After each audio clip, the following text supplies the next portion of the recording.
आना तोर पसीना ला थिराना पाछू बताऊं बीमारी हो टूरी भीतरी में आना तोर पसीना ला थिराना पाछू बताऊं बीमारी हो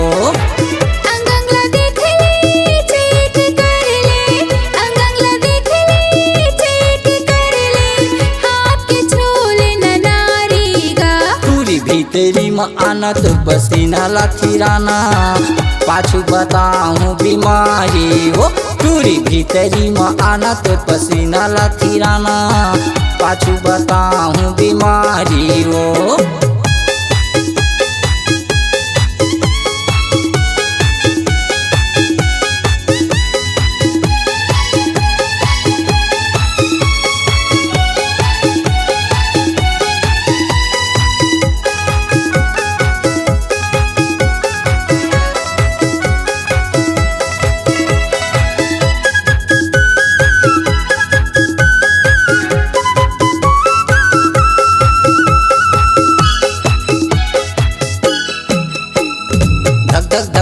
छाती धड़के बढ़के है टेम्परेचर बाहला उठा ले लगाऊं थर्मामीटर बाहला उठा ले लगाऊं थर्मामीटर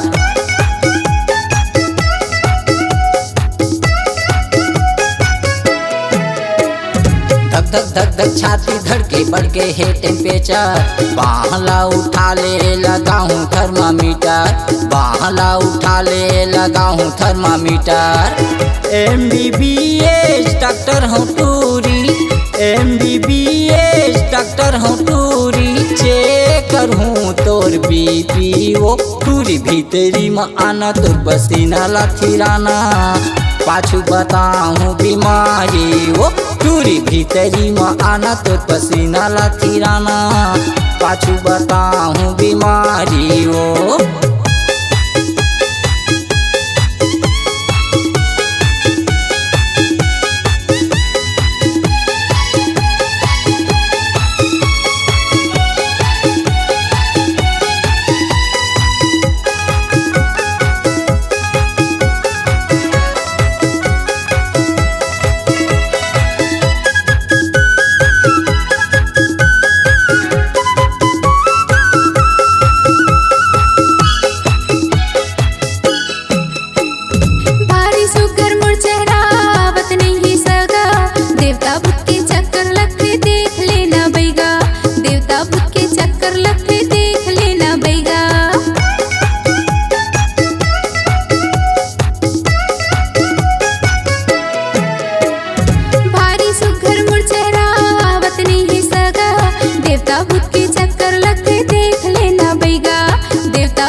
भीतरी में आना तो पसीना ला थिराना पाछू बताऊं बीमारी हो टूरी भीतरी में आना तो पसीना ला थिराना पाछू बताऊं बीमारी हो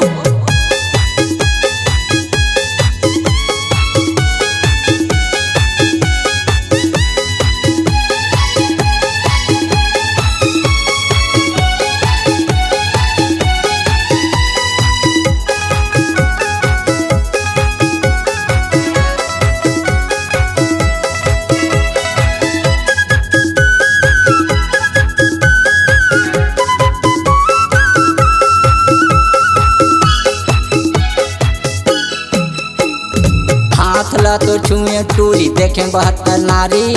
देवता भूत तो नहीं लागत है, नहीं है कुछ बीमारी। देवता भूत तो नहीं लागत है, नहीं है कुछ बीमारी।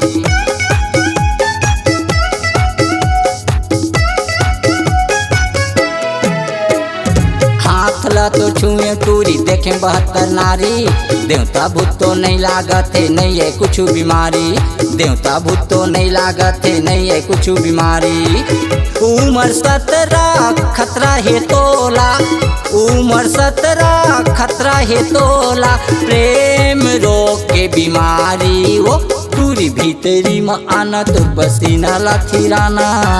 पाछू बताऊं बीमारी वो टूरी भीतरी में आना तो पसीना लखीराना। पाछू बताऊं बीमारी वो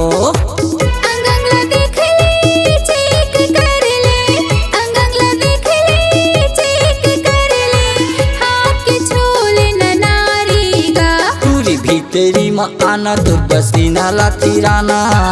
पाछू बताऊं बीमारी वो डॉक्टर बेगम बोला ते बताना मोर जीवला बचाना।